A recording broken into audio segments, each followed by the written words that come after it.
Welcome to Canada's most irreverent talk show. This is the Andrew Lawton Show, brought to you by True North.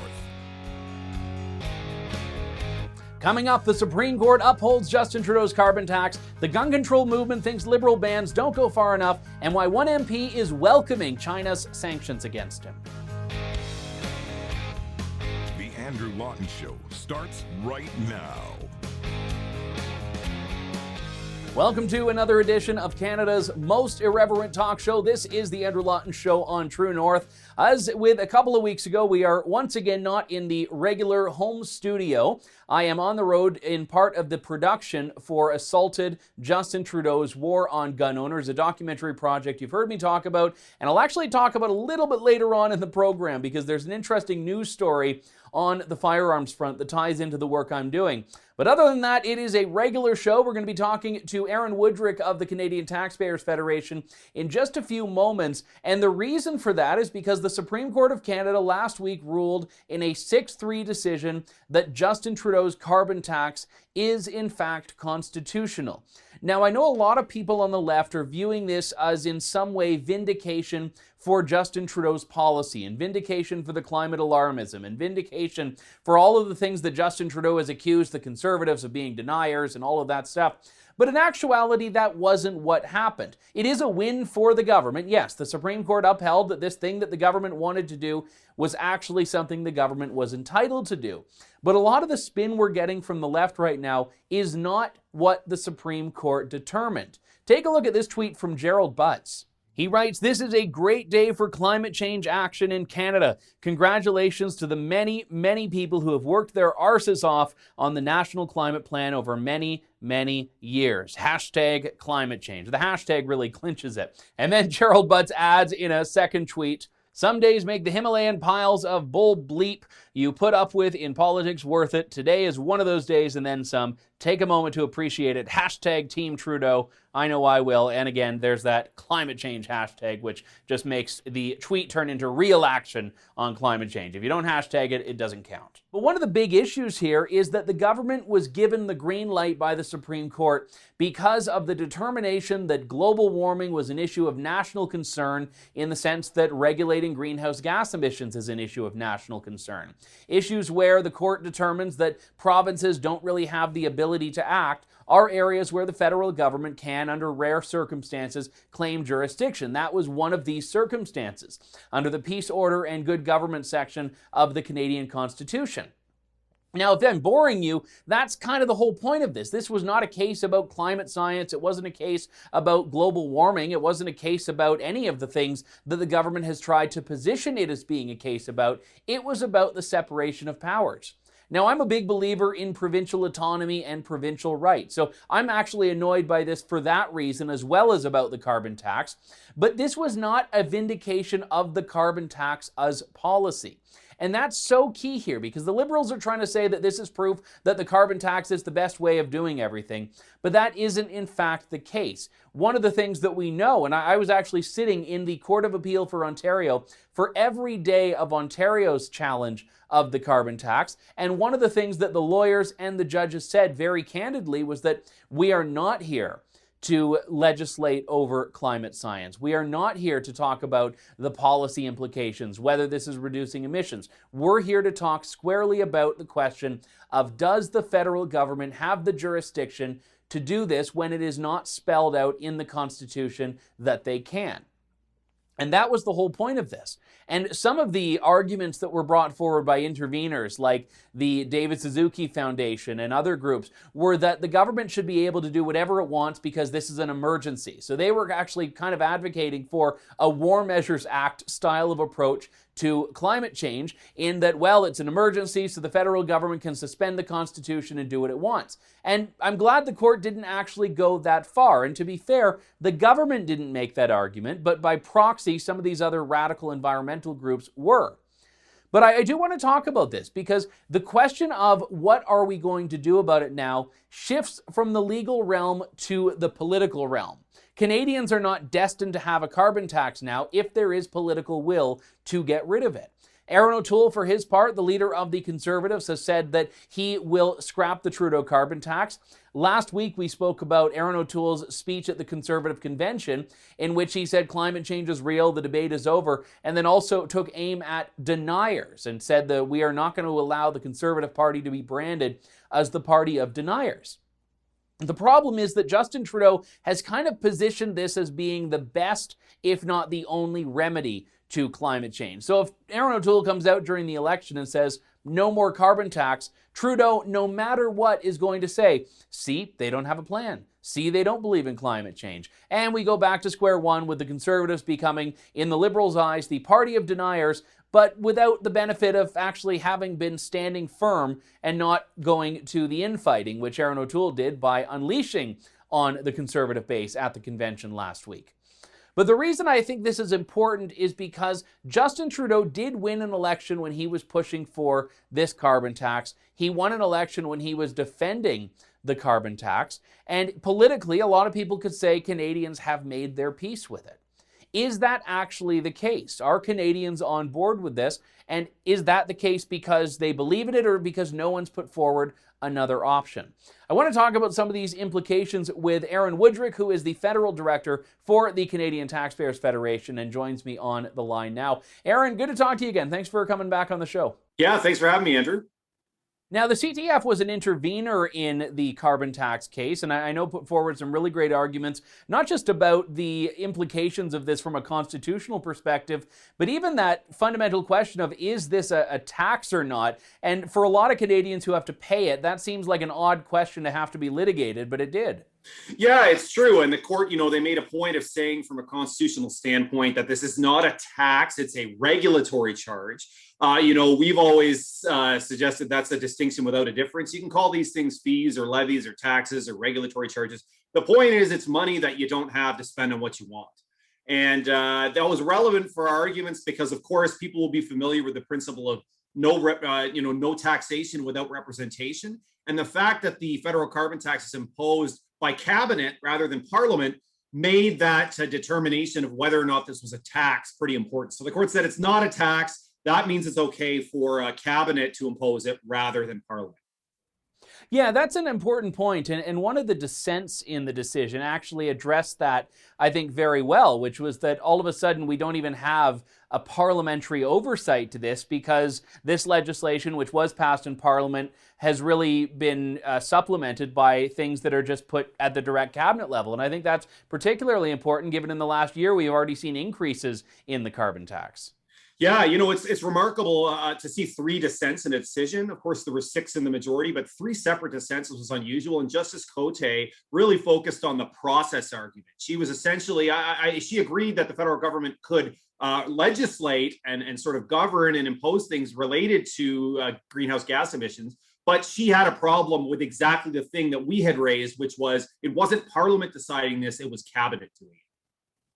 I know that one of the arguments put forward, certainly in the Ontario case, it may have been put forward in the other ones, I don't know, was that if the government is able to claim this as an issue of national concern, which it did, and which the court has found, it would in some respects open the floodgates to other things that contribute to these sort of emissions. And I distinctly remember one of the examples, and it may have actually been one of the Ontario judges that put this forward, was something like if the government wanted to ban wood stoves, would that now be permissible? And I know CBC has a story saying that legal experts are saying this won't open the floodgates, but you're a lawyer as well. You're an advocate for taxpayers. Do you think that this has now set a standard that would make it very easy for the government to go after anything else that is connected to emissions?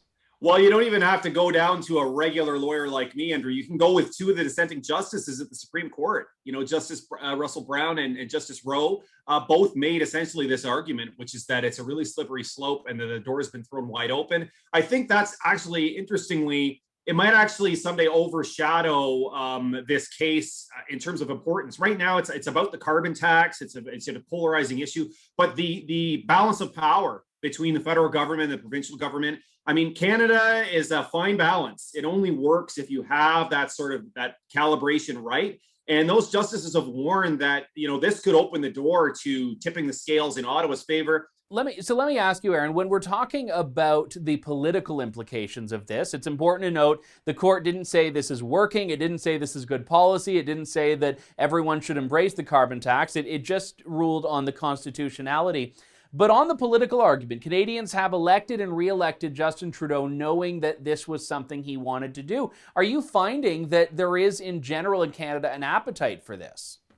Well, let's remember when Justin Trudeau was asked before the last election and his minister were asked if they would increase the carbon tax, they said they wouldn't. They said they had no plans to. And then after the election, they decided to do it. So, some people will like that and some people won't, but it's certainly not brave or honest to do things that way. So I think it's really misleading to claim that people love it. Look, Andrew, I think most people, if you ask them, they say, should we do something about climate change? Almost everyone says yes. Why not? It sounds like a great thing. I think when you start to present people with the facts about how much it will cost them and their families personally, you start to see some pretty steep drop off in terms of support. And that's where I think people have it wrong about carbon taxes. I think a lot of people think they're great in theory. I think when they see how much it's going to cost them, just to give one example, at the pump, when they fill up their car with gas, a lot of them are going to start having second thoughts about their willingness to go ahead with it. Well, and one of the arguments as well that I would put forward is that we were not seeing the scenario that the Liberal government pretended it was going after, which was provinces that were just doing nothing.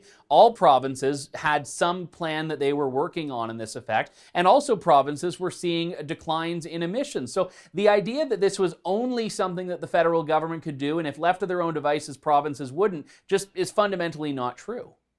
Well, yes. And, advocates for carbon tax twist themselves into pretzels. They rely on, it's a Nobel Prize winning idea. Well, the economist that won the Nobel Prize for it didn't propose a carbon tax that was layered on top of this web of other regulations and rules. That's not how it was supposed to work. You also look at provinces like New Brunswick and PEI, which essentially introduced offsetting gas tax cuts and do not meet the federal standard. And yet the Trudeau government allowed them to implement those policies instead of the federal regime. So there's contradictions and inconsistencies all over the place. And it's going to be really interesting to see going forward how the four provinces that are fought this tax are going to handle it going forward. Yeah, and I imagine, I know your counterpart, Franco Terrazzano, has been on the show talking about Western alienation and some of the economic situations that are facing Albertans, but I can't imagine that the West will take too kindly to not just the Supreme Court telling them, that what their court determined has now been overturned, but also that, again, a made in Alberta version of this, or a province that has a made in wherever version of this, is not good enough unless the federal government deems it to be so. And the part that I find more concerning is that someone like Doug Ford in Ontario, say, or Jason Kenney in Alberta, or any other government could meet the standards that the federal government has set out, and then a year later those standards could change, correct?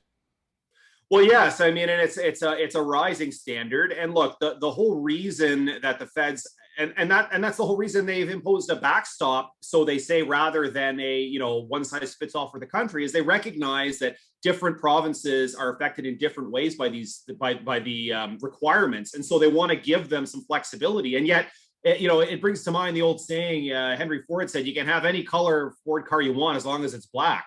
And that seems to be Justin Trudeau's government's approach to the carbon tax. You can have any regime you want as long as it's the one that we say is okay.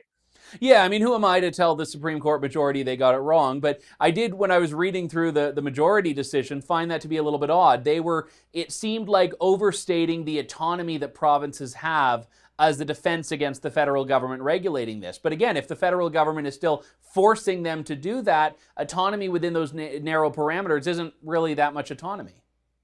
Yeah, the test is supposed to be, and the Supreme Court laid out this test. And what confused me with the majority is I don't know how they managed to twist things around to see the Greenhouse Gas Emission Act meet it. What it's supposed to say is where there's an area of national concern, if provinces together do not have the ability or the willingness to do it, then the feds can step in. In this case, it's obvious that the provinces could do it working together. And yet the court somehow found that regardless, well, just because they could and they're not doing it the way Ottawa wants to, that gives Ottawa a hammer to bring down on them and force them to do it the way that Ottawa wants. So now that this is in the political realm, what do you think Canadians need to know about this? Because you're right earlier when you pointed out that a lot of people would say, yes, I want to do something about this issue. Is it working? Well, look, people in Canada point to British Columbia as the gold standard on the carbon tax, and I don't know why. Because one, it's not revenue neutral anymore. They hold it up as saying, "Oh, look, taxes don't go up." Well, they do, and it happened for exactly the reason we warn about, which is the feds give it back for now. But at some point, especially now with all the debt we're racking up during the pandemic, there's going to be a big pot of money sitting there. And they're going to start asking themselves, do we really want to give that away when we literally already have it in our hands? That's exactly what happened in British Columbia with theirs. The other is emissions aren't going down in BC. They're rising more slowly. So the people continue, the advocates for carbon taxes now move the yardsticks and say, oh, well, that's better than it would have been. But that's not what they promised. They promised that emissions would go down. They're not going down. They're going up. Yes, they're going up more slowly, but that's not going to get us to the net zero that everyone keeps talking about.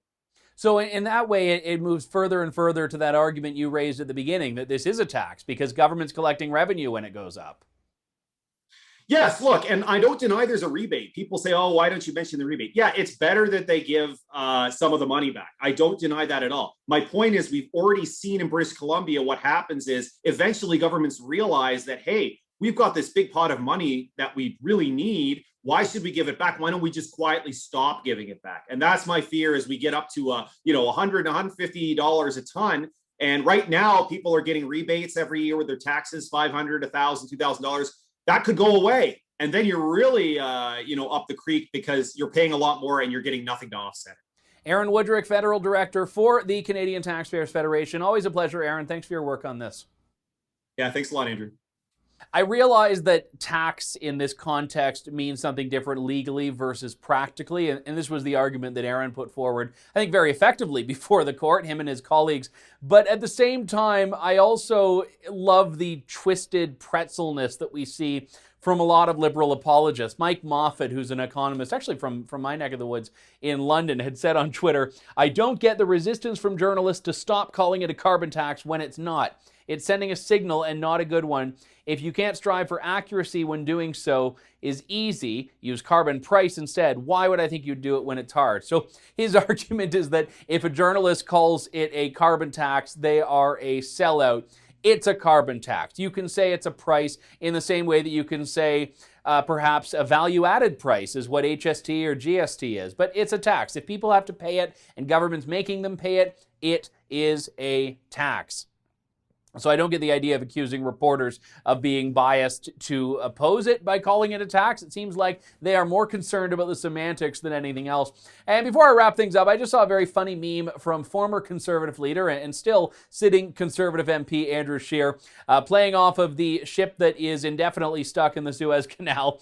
He writes that little backhoe trying to get it out is Justin Trudeau's carbon tax, and the big ship are China's greenhouse gas emissions. And it is interesting that PEI is the problem, BC is the problem, Ontario's the problem, Saskatchewan's the problem, and all of this is going to be why Canada has the justification to trample on provincial rights. But you look at those emission charts, you see the volume that is the responsibility of China, of India, even the United States. Canada is a blip, and that doesn't mean don't do anything. If governments want to do it, do it. But don't force other governments in your country to do it or to do it your way. Because Justin Trudeau's way, believe it or not the highway. We've got to take a break. When we come back, more of The Andrew Lawton Show. Stay with me. You're tuned in to The Andrew Lawton Show. We are back here on The Andrew Lawton Show, and as mentioned at the top, I'm actually in Alberta right now as part of our cross-country production tour for Assaulted, Justin Trudeau's War on Gun Owners, in which I talk to real gun owners, gun businesses, sport shooters, people in rural Canada, people for whom guns are a way of life, all of the people whose stories are not told by the mainstream media, who are very significantly affected, and I don't just mean theoretically, but practically, financially, in terms of their lifestyle, affected by bans that the Justin Trudeau Liberals have put in place, like the Order in Council last May, or like Bill C-21, which was just introduced. And last week, I spoke about Poly Remembers, the group of survivors of the horrific attack at L'École Polytechnique. coming out against Bill C-21. So this is the bill that would give municipalities the right to ban handguns, would cement the framework for a future buyback of things like AR-15s or other prohibited firearms. And the group was very, very much against it. They said Justin Trudeau sold them out. They said he was banned from coming to their events anymore, and they said he's not allowed to just go there and cry on their shoulders and pretend to be one of them. They think that he did not go far enough. They're not going to be happy until every single gun is out of Canadians' hands. And it's not just about the AR-15. They want to go incrementally. But they were angry that this would allow people to hold on to them, even if the bill would ban them from taking them anywhere, shooting them, doing anything with them. As Justin Trudeau says, make them next to useless, just like, well, his government sometimes. But here's the thing. Now they've gone even further. Polly Remembers is actually lobbying MPs, including Liberals, to vote against this bill. When Bill C-21 goes to second reading, Polly wants them to get rid of it. They want the bill withdrawn. The gun control bill is being opposed by the most vocal gun control group in Canada. Now, I think this is great. Usually it's people on the right that are eating their own. Now it's the left cannibalizing the left. I also want Bill C-21 withdrawn, so I can actually link arms with Polly Remembers and say, yes, this is exactly what the Liberals should do. Get rid of it. Now, the problem is they want it replaced by one that goes even further. They want it replaced by one that does a lot more. They want disarmament. They want people to actually have firearms confiscated by the government. And we're going to have in the coming days and weeks some glimpses of the footage that I've been collecting on this documentary tour from people, again, who you wouldn't think of and who all report something very common, which is that the government did not consult with them, did not consult with their industries, their groups, did not talk to the people that would have to be affected by this, and in a lot of ways has worked against its stated objectives. One gun business owner I spoke to had talked about how every time one of these restrictions comes in place, sales go through the roof. The Liberal government is actually moving more guns into circulation in the country by its continuous anti-gun rhetoric. So these sorts of things are very fascinating because Canada is a country of gun owners. Firearms are a part of the Canadian experience. And horrific attacks that take place with the worst types of human beings doing the worst things imaginable does not take away from the utter banality of most gun ownership in Canada. People that have the gun, they use it on the farm, they use it at the range, they take it out hunting, they do all of these things without harming a single person.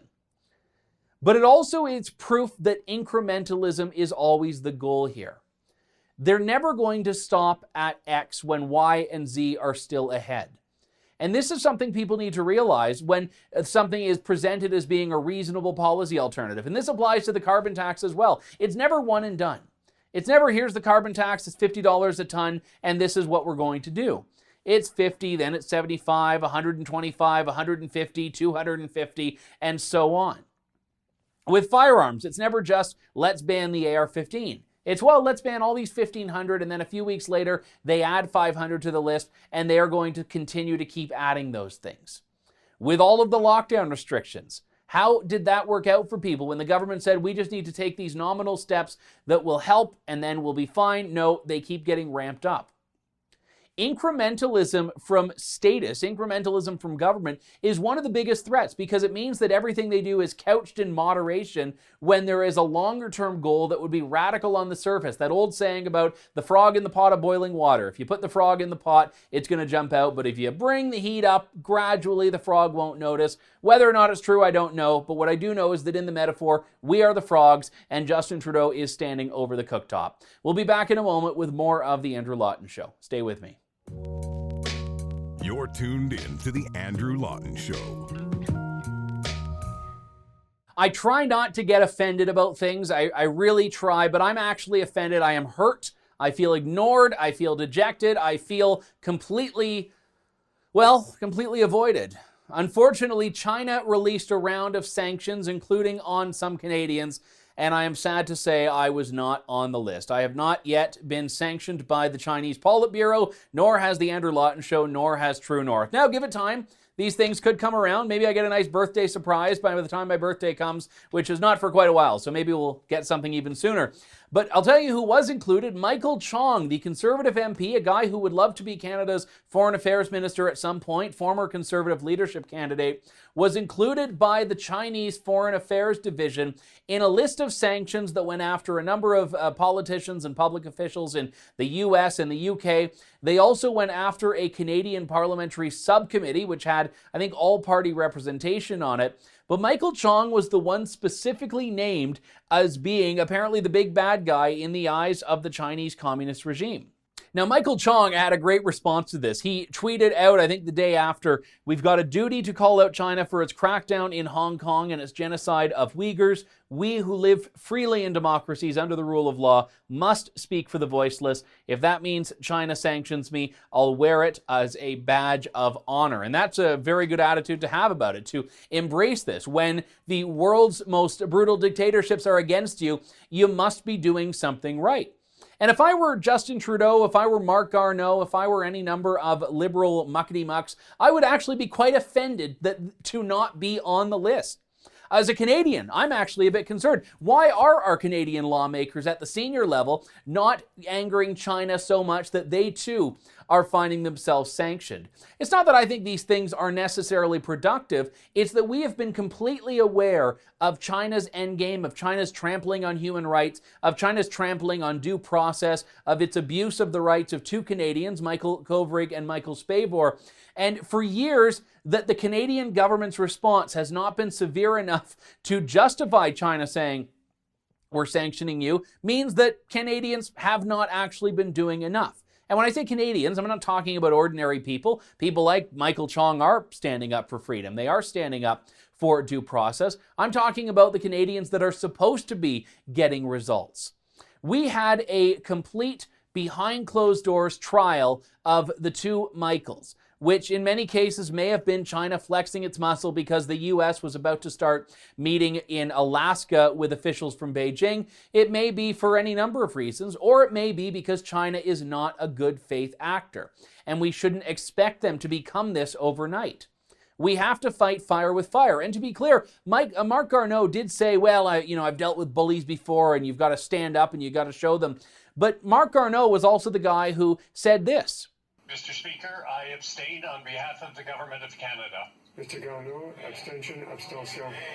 Yes, when it actually came to condemning China's abuse and genocide against Uyghur Muslims, he was the guy that had to stand there when all of his officials, his colleagues in cabinet were gone, and say, "I abstain."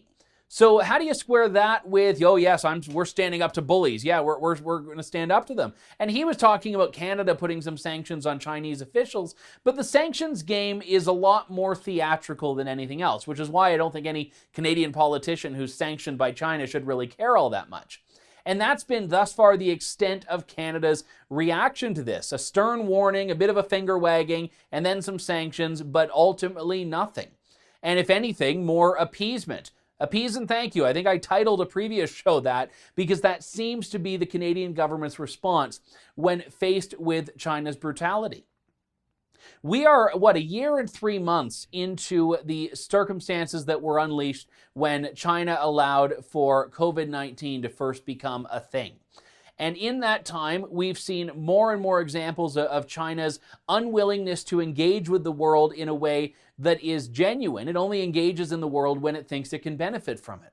Remember, I spoke about this a couple of months back when Chairman Xi was speaking at the Davos Forum and extolling the virtues of the liberal international order and working within the rule of law and international organizations like the UN. And China, of course, was thumping its chest and joining the Paris Agreement and all of this stuff. But China's only interested in doing this when it benefits its reputation. And unfortunately, there seem to be far too many Canadians that are prepared to go along with China's very positive and very glowing self-branding without actually taking aim at the real circumstances that China is responsible for. If you need evidence that China is not wanting to be the nice guy in the international scene, just talk to the families of Michael Kovrig and Michael Spavor. And by the way, as much as Marc Garneau wants to talk about putting sanctions forward and taking the tough line, it's important to note that this is only happening while the EU and the US and the UK are doing it. Canada did not do anything on its own. Canada just went along with the pack when the pack was doing it. And this is incredibly important because Canada is directly affected by this more than the EU is, more than the UK is. And these countries, not that the EU is a country, but you know what I mean, these jurisdictions are doing more and doing it better than Canada is. Why has Canada, I mean, the US is doing more to get the two Michaels out than Canada is. Because the US actually understands, even under the Biden administration, that China is not a friend. That doesn't mean you want them as a sworn enemy. It doesn't mean you want to be battling it out in the South China Sea or in any other jurisdiction in the world. No, no one wants a world war here, but you can't accept that they are on your side. And the play nice approach from Canada simply hasn't worked. And at a certain point, you have to accept that it's not working. And yeah, if you're getting on the sanctioned list, you're doing something right. My question to Justin Trudeau is, why are you not on the sanctions list? We've got to wrap things up. My thanks to all of you for tuning in to this edition on location of The Andrew Lawton Show. We'll be back in a couple of days with more here on Canada's most irreverent talk show. Thank you, God bless, and good day to you all. Thanks for listening to The Andrew Lawton Show. Support the program by donating to True North at www.tnc.news.